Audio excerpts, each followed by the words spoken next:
Good afternoon, everyone. My name is Tracy Rosenthal, and I work with the Reuben Mark Initiative for Organizational Character and Leadership at Columbia Business School. I am excited to welcome you to a special organizational leadership series event featuring a conversation with Pam Fields, former CEO of Stetson Worldwide, and Adam Bryant, CBS's Senior Advisor to the Reuben Mark Initiative. Today's program is a featured event of the Reuben Mark Initiative, which leverages the intellectual capital of Columbia business and law schools to teach the leadership skills necessary to create optimal organizational cultures. Reuben Mark, the former longtime CEO of Colgate-Palmolive, was a pioneer in the organizational culture practices, and we are grateful to have his support. At this time, it is my pleasure to introduce today's moderator, Adam Bryant. Adam is the managing director at the ExCo Group, a senior leadership development and executive mentoring firm. And he is a three-time author. His most recent book, The CEO Test, shares leadership insights he gleaned from spending 18 years at the New York Times, where he interviewed over 500 CEOs for his series Corner Office. Remember to check in using the QR code. Feel free to scoot up if you want. And thank you for joining us. I'll hand it over to you, Adam. Great. Thanks so much, Tracy. And thank you guys for coming. I'm going to start things off interviewing Pam, and then we'll have some time for Q&A at the end. I'm not going to do a dramatic reading of Pam's bio, but I met Pam in 2011. She was one of those 500 plus CEOs that I interviewed for Corner Office when you were running Stetson. She and I have since become friends, and now I'm proud to call her a colleague. She's one of our mentors at the ExCo Group, working with high potentials and C-suite executives and coaching them. Things you should know about Pam: you speak 4 languages. You studied nuclear engineering in college. Yes. So when you say to people, you know, this isn't nuclear physics, you like say that with some authority. yes, Right? and a wink of the eye. Pam's had, for many years, you ran your own consulting firm, and to use your words, if I may, you sort of describe yourself as rent-a-president. So Pam would go inside these companies as president, full-time president, to do turnaround. So just the pattern recognition, the things you've seen, you could have name-checked some companies you've worked at: Avon, L'Oreal, Bath and Body Works, Tag Heuer, The Gap, Timex, Swiss Army brands, Bulova, LVMH. The list goes on and on and on. So with that, let's begin at the beginning. Okay. When you think about the leader you are and have been in your career, let's go back to the early years. What were the early influences that help us understand how Pam became Pam? So there were 2 main influences that I can really speak to. One is my father's family came from, they were Holocaust survivors, father, uncle, grandma, grandpa. And on my mother's side, they survived the pogroms in Russia. All came to the United States. And as a result, there was this incredible feeling of thankfulness to the US for what the US gave. And if you didn't do your best, then you were being disrespectful to that vote of confidence that America placed in my family. So if I came home and I was all excited that I got an A on the test, but the teacher had circled a spelling error, all my father talked about was the spelling error. But it made me really focus on giving my best effort at all times. And then I met calculus, and that was another discussion. And then the second one, which was really much more dramatic and pervasive and went on much longer, is that I grew up in a very global household. So obviously on my father's side, my father and relatives were all European, but my father worked for a company called International Flavors and Fragrances, which is a really dominant player. It's since merged over the last 5 years with an even bigger company in the same field. And we had people in our home from all over the world all the time. And my father traveled all over the world all the time. And while this may sound not so interesting at this stage in people's careers, it was really interesting when you were growing up in the 60s and 70s, when in the 60s, it took 3 days to get to Asia. It was New York, San Francisco, Hawaii, Guam, Tokyo, and then wherever else he was going. So having that sense that there was a great big world out there outside of Westchester, New York, where I grew up, was a privilege and an eye opener for me. And you speak foreign languages, so besides English, what are they? And So I speak French, Mhm. I speak Portuguese, which I speak Portuguese the way I speak English because I lived in Brazil when I was a little kid. My dad transferred there. And I used to joke that Portuguese was spoken by a large number of people in one place and it would be singularly useless. And it turned out to be one of the most useful languages I ever had, because whenever there was an assignment that involved Brazil, well, it was send Pam, because who else in the organization spoke such a unusual language? And once you have French and Portuguese down, Spanish was easy and Italian was easy. And I learned those two out of a book. But it's because I had the grammar down. But French and Portuguese were the ones that I really used and leaned into most in my career. I worked for French companies and I worked, as I said before, in a lot of projects in Brazil. And I'm sure there were a ton of moments, but were there a couple of moments where, if not for your languages, you wouldn't have had these career breaks or opportunities? Completely. I never would have been hired by L'Oreal in the United States if I hadn't spoken and written French fluently. 100%. I would never have gotten the gig. I would never have gotten the gig to run Parfum Christian Lacroix if I didn't speak and write fluent French. 100% I wouldn't have gotten the gig to launch Calvin Klein underwear in Brazil by finding the right joint venture partner if I couldn't communicate to them in Portuguese. Because the last thing you want to do is be in a negotiation and have the other side think they can get away with talking about stuff behind your back. So that was very useful, that I could have open, honest, and transparent negotiations and discussions. Yeah. So I always like to ask people about their first management role. First time you had direct reports, I don't think I've ever met anybody who got that perfectly. There's always those speed bumps. So what were yours? So Adam loves to ask this question because he tortures me and embarrasses me, because I made every mistake you could possibly make when it comes to this. I was one of the youngest managers ever promoted at Avon, and I was promoted because I did my tasks well. I wasn't promoted because I was a leader or because I had been given any kind of leadership instruction. And I was asked to run a team that involved these two very smart, very experienced, very savvy women who could smell a fake a mile away. And after working with them unsuccessfully for a month, they came in, they closed the door, and they cleaned my clock. I still remember what I was wearing the day they laid me out, about how I was a rotten manager and I didn't tell them what needed to be done and I wasn't clear about what I wanted them to do, and even worse, why. And they literally stripped me down to the studs and helped me build myself back up to be a really competent manager. And I am so grateful to these women.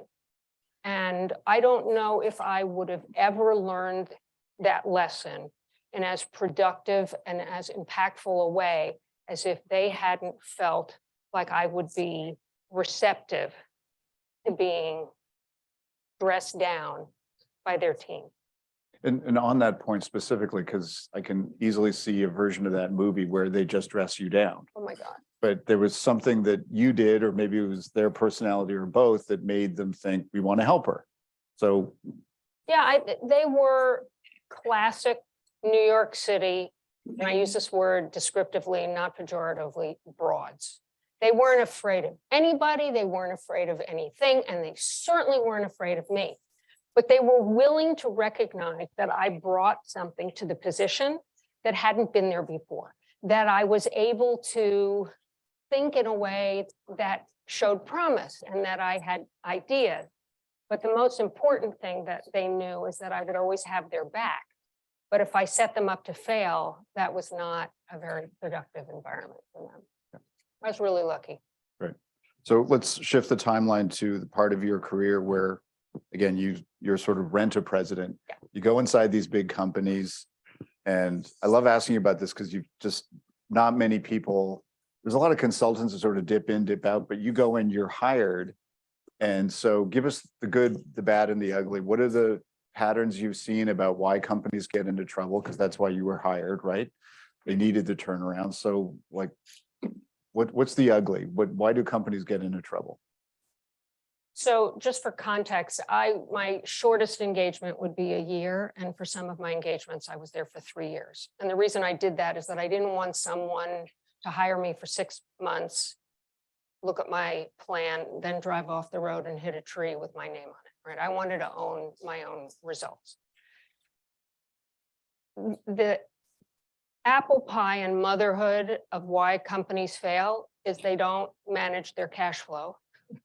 And they don't respect their P&L, and they don't budget correctly. So I'm just going to take that apple pie and motherhood and put it to the side, and you'll know that everything I talk about when it comes to good companies and bad companies, that's a given. There's no such thing as losing as much money as possible and thinking you're going to get $1 billion valuation and live. Okay, that just, those days don't exist. Transparency is a key quality of the companies that succeeded. They were open and honest about what the opportunities were. They were open and honest about the bumps in the road. But most importantly, they were very clear about what it was they wanted to achieve, why, what the resources were that were required to get there, and who had what role in order to do so. So a climate of transparency was really important. And they also recognized talent. They didn't just get ossified in a structure and let the same old drive the company forward. They had their eyes open to people who could really deliver.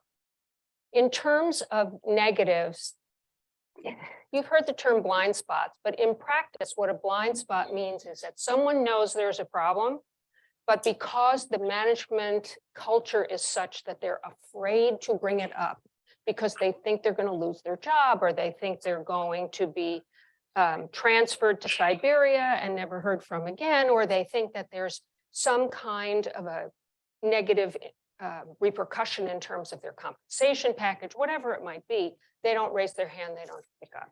And as a result, the business suffers, not just in terms of its existing operating, but also in terms of what bumps there might be down the road and what's around the corner. And shouldn't we, or even more positively, hey, this is a great opportunity, but if I'm afraid if I bring it up, it involves supporting a division of the business that the CEO doesn't like as much as another division, and he might tell me, notice I use he, I didn't say she would never do that, that he might want to divert the resources to his favorite things, and I'll look like a fool for championing something that's outside of it. So blind spot management or lack of management.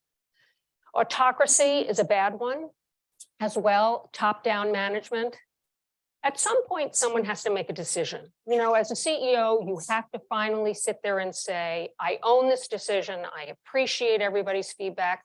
I might not agree with you, and therefore, this is the decision I'm making and why. But you allow that conversation to happen. Autocrats do it top down. And while that may work for a while, at some point, it just doesn't, because people get the feeling, well, if they're not going to listen to me, then why should I bring my ideas forward? And if ideas are not brought forward, then you're not getting the best of the organization that you've hired. I also think that there is, I'm sure some of you have heard this notion of the buggy whip syndrome, right? Where you fall in love with a business model, or you fall in love with a product line, or you fall in love with a way of operating that's really good in the moment, or was really good 5 years ago, but is not going to be good going forward and runs the risk of obsolescence, and not necessarily controlled obsolescence. So the buggy whip syndrome is sort of a subset of blind spots, and people don't look to innovate as a result of the buggy whip syndrome. So I think those are the ones that I would highlight most often. And let me just double click on this, because I'm so intrigued. The company hires you, and then it's your first day. You're working inside the company, your first few days. I'm so curious, like, what are the little poker tells that you're picking up about the culture, the meetings, you stop people in the hall? Like, what are those little things where you're going, So I go on what I call a listening tour. And I go in and the first thing I say to people is, this is a safe space. Anything you tell me is confidential. And they look at me like, yeah, right. And I say, no, this is true. Anything you tell me is confidential because I can't make an improvement in the business unless I know exactly what's going on. And I don't know, maybe it's something about me or people are desperate for a safe harbor. They're willing to accept it. Once they're assured that there's a safe space, then I ask questions about what's the mission of the company currently? What are the action plans that are in place to achieve? And if I get, I don't know, or I get something trite, or I get gobbledygook, then I know there's a communication problem top down. If, on the other hand, I have a very clear articulation of what's going on in the company, and I hear, but I wish I could say that to senior management, then I know. And my listening tour is wide. I don't just focus at the C-1 level. I go out as far and as deeply as I possibly can, because sometimes the communication is great at C-1 and C-2, but the next level down has no idea what the mission is. And that's a good tell. Yeah. And was part of your brief as well to decide who on the leadership team was going to stay or go? Yeah. So talk about that, like how, because those are tough calls, right? Sometimes people have been with the company forever, but like who's going to stay on the bus, who's not? Like what was your framework for figuring that out? So the first and most important point was not to make any decisions right away. You really have to dive in and get to know everybody and understand how they operate. If you have someone who comes up over and over and over again as a momentum killer, then that's someone that either needs to be repotted into a job that better suits them or eliminated. And you have to have somebody to move into that place. So you just can't decide in a vacuum. Mo, Larry, and Curly, you know who the Three Stooges are, right? Mo, Larry, and Curly have to go, but we're going to have to wait 6 months before we replace them. So you have to be very strategic and very logical about who's going to step into the role. There are also some people who just work really hard and they're great managers. And there is always room and a need for a great manager. I would hope that none of you would ever denigrate people that make the trains run on time. And they are great at it and they love it and they get joy out of doing it. And maybe they're in a position that requires them to be a leader of a big team that is I'm using this for effect, that's intended to develop strategy for the next 3 years. That's a repot. That's an obvious repot, right? That's square peg, round hole they have to move. So the point is, I don't make any decisions out of the box. Those decisions are firmly tied into my recommended plan and the goal of the company. Sometimes they happen in stages. My experience is there have to be reductions in staff. I try and do them all at once, and I do them. I do them all because I believe that everyone is due dignity and everyone is due empathy, Mr. Musk. And everyone is due support on the way out. Because one of your greatest recruiting tools as a leader is how you let people go. That if there's nothing you take from this conversation, I mean, I hope there's more, but that is one I would really, really press upon you. How you fire somebody will reflect so well on the company and how they think of you that it becomes a place where you say things like, oh my God, they even let you go nicely, So that's how I work on it. And I've never asked you this question, but with all your term, what was the hardest part of being a turnaround specialist? Balance, so the paradox of quick answers versus smart answers. So the people who have hired you are looking at their P&L and going, I already paid you for 5 months and I don't see anything coming out yet. And my answer is, okay, do you want thorough, well-considered time steps with projected results over a secure time frame, or do you just want me to blurt something to make you feel better? I'm not shy, obviously. So I think that's the way I handled it. I mean, it was really balancing the paradox of wanting to give quick results. Listen, they're quick fixes you can make immediately. But by and large, I'd say it took me a minimum of 3 months and generally up to 6 months to put in a full organizational strategic plan for at least the first year. And then, so that one was really deep, granular, less granular for year 2 and aspirational for year 3, because I didn't know if it was going to work. Right. And over the years of interviewing by now about 1,000 leaders, I've heard this phrase from many of them that they are drawn to the fire, in that, you know, if there's big, hard problem, they're drawn to it rather than sort of running the other way. Yeah. So my question for you is, what draws you to the fire? These are big, hard problems. You go and you have to let people go. It's like, what draws you to that? What draws me to the fire is the intellectual challenge of turning around, or I didn't only work on turnarounds. I also worked on a lot of startups, new divisions, expanding a business geographically. So the intellectual challenge of starting something up or saving something and being able to turn around when I left and say, I did a good thing. That company is really positioned for growth. That company is going to make it. And when I got there, there was a chance that it was going to go out of business and lots of people were going to be out on the street. That's right. So let's put you in one of your CEO roles and you hire me to be part of your team. I'm now a direct report. Yeah. Show up on the first day and I say, hey, Pam, like, you're now my boss. What should I know about you? Like your pet peeves, your quirks, the behaviors that I can count on from you. What would you tell me? Don't feed me eggplant.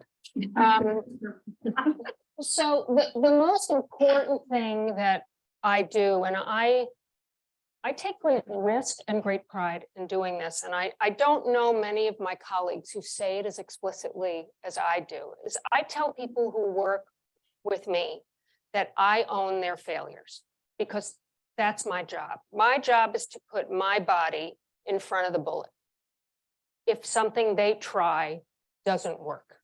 Now, I would be very appreciative if they learned from their failures and I didn't have to take so many bullets that I end up taking the real bullet. But I think that's important because it emboldens people to innovate. It emboldens people to try new things. If I say to them, your success is yours, but if you screw up, I didn't do a good job asking the right questions. So I will take the bullet for that. And I'm really, really proud of that. I mean, there are very few things that distinguish one leader from another in this regard, but I'm really proud of this one. I don't know many who just state it as overtly, and I have never wavered from that. A second thing I really encourage is safe space for disagreement. If you don't have healthy disagreement, respectful disagreement, then the end product is always going to be compromised. It's just not going to be as good as it would otherwise have been. If someone raises their hand and says, you are so full of it, you didn't think of this, this, this, and this, and you sit there and you go, you're right for the first three, but on the fourth one, that's really important. You have to be able to do that. And people are often scared. It's the yes man, yes woman syndrome, and they sit there.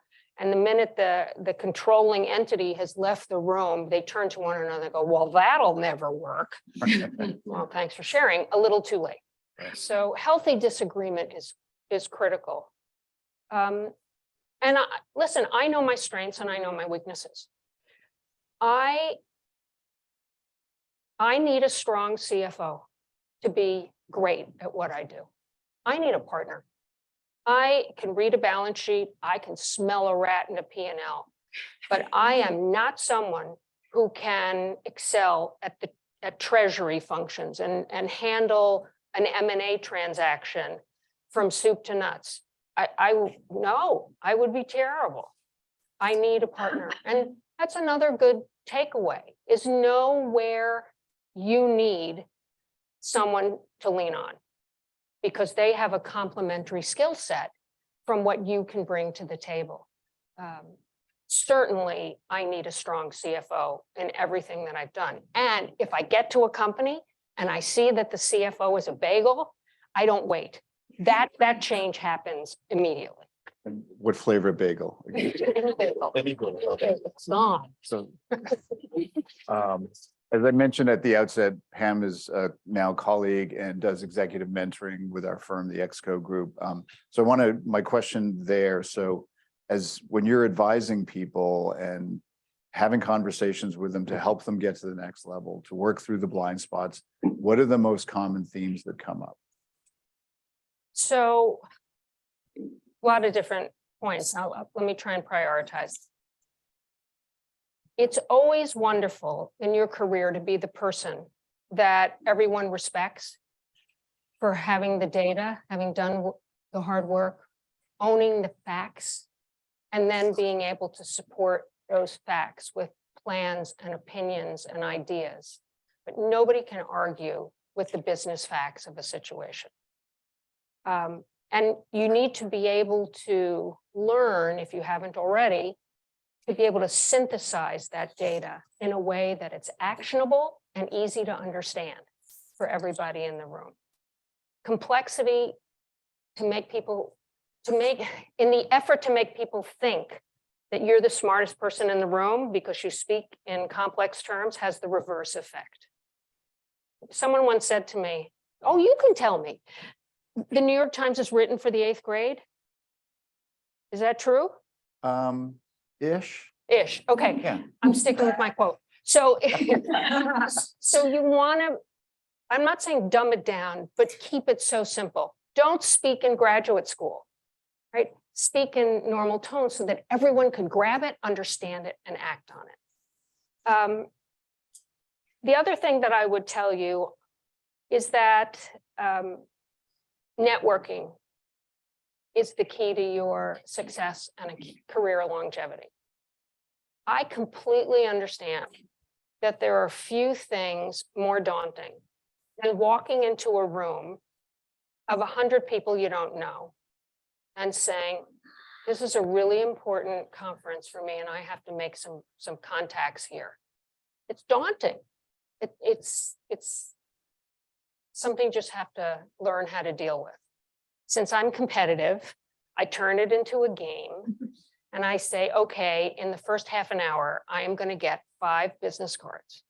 And normally by the end of the conference, I come out with, yes, we had business cards down. Then stop. You can find other ways to connect with them. So, I would come out with these contacts and then I would follow up with them and I would offer something to them because you don't want to be the gimme, gimme, gimme person. So I would offer something to them as well as ask of them. Every outreach phone call, I asked for 3 people that they would recommend I talk to. And every person I reached out to talk to, do you have another 3 people I could talk to? And yes, it's spreadsheet nightmare and networking is a full-time job. But networking really will help your career grow. Networking allows you to zigzag if you haven't decided you want to grow up in only one discipline. Networking allows you to deepen that discipline.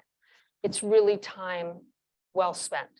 And I understand that for some people, it's a muscle that doesn't exist yet, but I strongly urge all of you to practice. Put your egos in a drawer, because the worst thing that can happen is say no to you.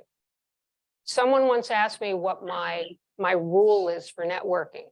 And I'm serious, this is the answer I gave and I still give. If they can pronounce the word Pam, I have a right to talk to them. I don't care what their level is. I don't care what their job is. I have a right to talk to them because the worst thing that happens is they don't answer or they say no. So those are the 2 major things that I would advise, own the data, and be able to explain it in a simple, actionable way so people think of you as the go-to person and network the hell out of your professional lives. All right, last question from me and then turn it over to you guys. These top jobs are stamina jobs. They're high pressure jobs. You have to have tough conversations all day, let people go. How did you do it? How do you compartmentalize so you weren't always staring at the ceiling for 3 hours in the middle of the night? Like, just how did you do all that? Well, I shared the burden, for one. I worked with people who were much smarter than I will ever be in my whole entire life. And I made an effort to surround myself with people that were smarter so I could delegate tasks to them. So I didn't have to shoulder every single solitary thing myself. So management of assignments was really important. And in that way I could look longer term, which was much more pleasant work rather than short-term operational things. And the other thing I did was I always made time for myself. If I was on a long trip to Asia, sometimes I would tag on a day and a half to be a tourist, as a way just to clean my brain. The day I sell my horse, I'm an avid horseback rider. And the day I sell my horse, my husband and my children know to run for the hills, because that's my sanity outlet. But making time for yourself, whatever gives you pleasure, makes you a more effective thinker, because your brain really needs time to slow down and to refresh. And I've gotten really great ideas on a trail in the middle of upstate New York when my brain is just relaxed. Wonderful. Questions from you guys? I've got lots, but I know you're not shy. Go ahead. That's the question. When you come in and the CEO has sort of visions about what they think is needed to turn things around, and you need time to assess the situation. So how do you do that? So how do you know, because you wouldn't once at the beginning. So how do you manage that dichotomy? So I don't take an assignment unless I know I can be successful, which means there's a certain amount of due diligence that happens. And then the engagement letter is very specific as to what's expected. So there's a lot of, do you remember the engagement letter? Do you remember what we discussed? I try to be very thorough, and I've gotten much better at that over the years. That the Pam that enters into an arrangement when I started my career as a consultant 30 years ago, when my daughter was born, and she didn't know who I was when I came home. That was fun. And the Pam that is the management consultant now, the letters are much more sophisticated. So I've made mistakes and learned as I went. But upfront discussion of expectations, goals, timeframes, scope, deliverables helps mitigate that enormously. But you're correct in the undertow of your question, which is you never really know if they're telling you the full truth until you get under the covers. And a lot of the times they're not. There's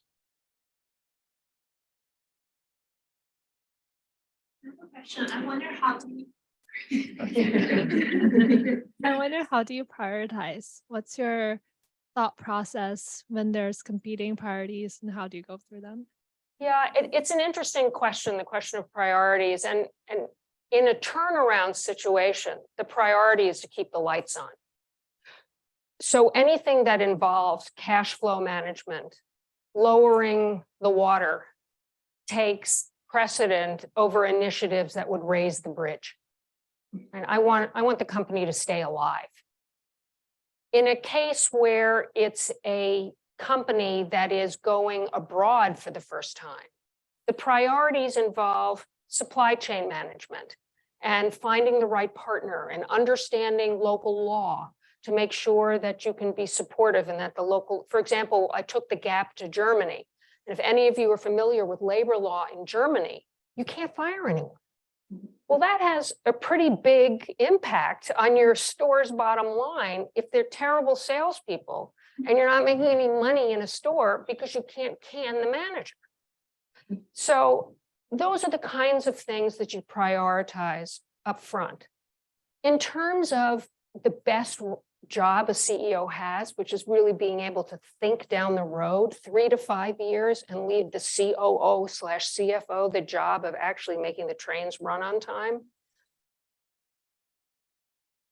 I tried to prioritize based on my best assessment regarding what was happening in terms of trends and opportunities in the industry, and thinking about what would need to be done to position the client to take advantage of those developments and or avoid the pitfalls inherent in those developments. I hope that answers your question. And I also wanted to know, you mentioned you do your own best judgments. Yes. I wonder, is there any tips or advice to do the reality check?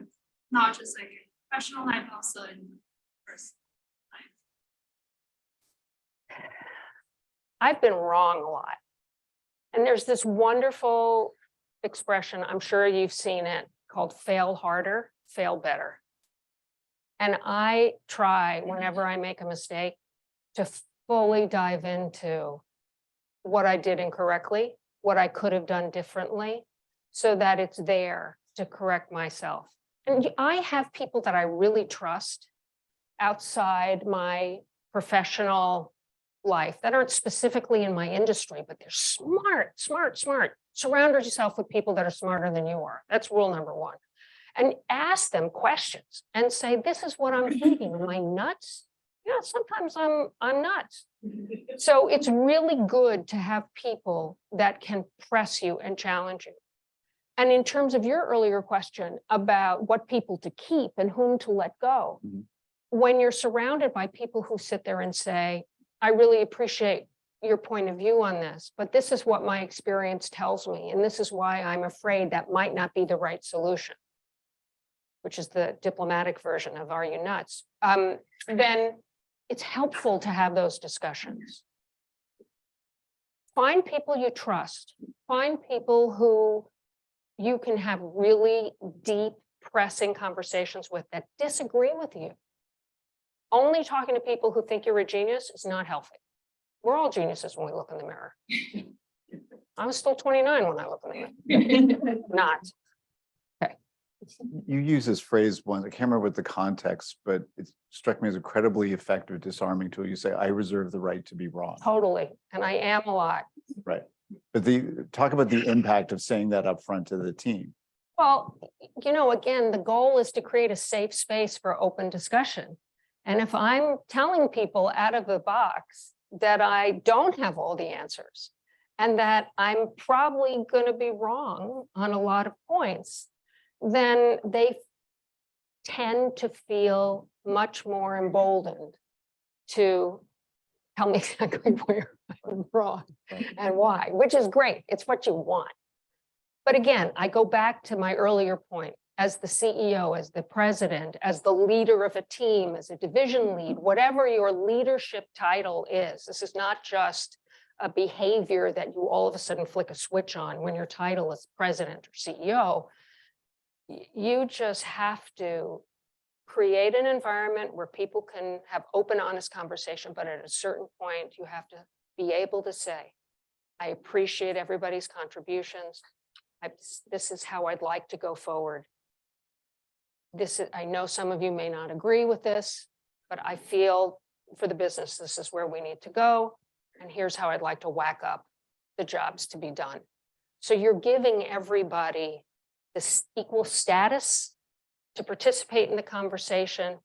You're giving them the certainty that you're going to make a decision, and you're giving them the sense of fairness and respect that it's been a good, open, and honest conversation. Does that help? Okay. Yeah. Hi, could you talk a little bit about how, as either a leader in a turnaround situation or other situations, you cultivate the culture and the aspects of the culture that are helpful to what you're trying to accomplish? And how do you jettison the pieces that aren't without killing the secret sauce in whatever brand you're serving? Yeah. Thank you. It's a good question. And I'm not always as successful in each instance as I would like. But generally, when a company is going south, people are much more willing to participate if you say to them, you have exactly 180 days of cash on hand. I need your help. They're much more interested in helping than being a stiff arm momentum killer. Or talking about trends in the business, or talking about a competitor. The following 3 competitors are eating your lunch. I believe there's no reason why you shouldn't be eating theirs. I need your help. Here are my thoughts. And by asking for people's participation and giving them an equal seat at the table for consideration and analysis and review, you're much more likely to be able to maximize the good, people's desire to be helpful, versus the, oh, here comes another consultant. Let's see how long it's going to take before this one screws it up. Okay, but I'm not McKinsey. I don't take a, forgive me, if you all want to go to work at McKinsey, have a good time. I don't take a presentation and change the logo in the lower right-hand corner for each client. I mean, I am a bespoke management consultant. And that is a much more engaging form of interaction, because you're asking for people's involvement. You can't have a bespoke suit made unless you stand there and give them your body. It's the same image. I just want to, on a personal note, underscore what Pam said. I have learned and come to appreciate later in life the power of those 4 words, I need your help. Because when I was younger, it's like, I'll just put that brick on my back and solve it. And as I've gotten clued into it, thanks to Pam and others, and I've tried, and it's like, you reach out to somebody and say, I need your help. It's like, they respond like that. It's really magical. We are out of time. Tracy, you want to wrap, or just give Pam a big round of applause?